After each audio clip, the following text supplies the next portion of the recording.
Because it's like, okay, I'm fighting this every week, and then Bobby goes out next week and lets them play with jewelry, and then I'm fighting again. You can't control that. You have to do what you need to do for your own reputation. If you don't think the players have a whole CV on you as a referee, they do. When you show up, they're like, oh, we have Heather this week. Oh, she's pretty tough. She's going to call everything.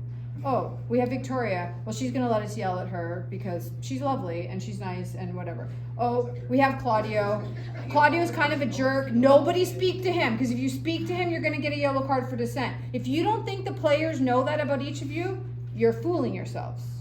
So my question to you is, what reputation do you want to have? If I go to the teams and say, tell me about Victoria, what do you want them to say about you? For me, the biggest compliment, she's fair. She's fair.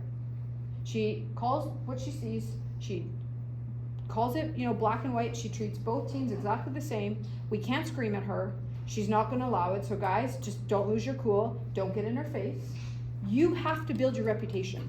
So if the guy next week allows them to scream at them, sorry, you can have that shitty Sunday afternoon. I choose to not have those kind of afternoons because it's not fun for me.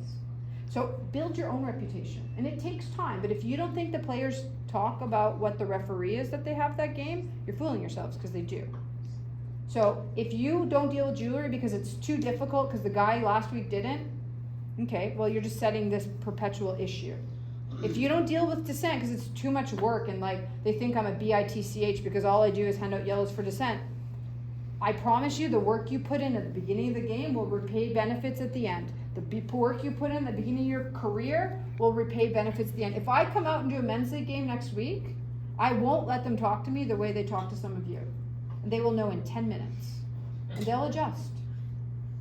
They'll adjust. I got sent out to do a U18 boys game, and this has nothing to do with me, but just I want you to think about this.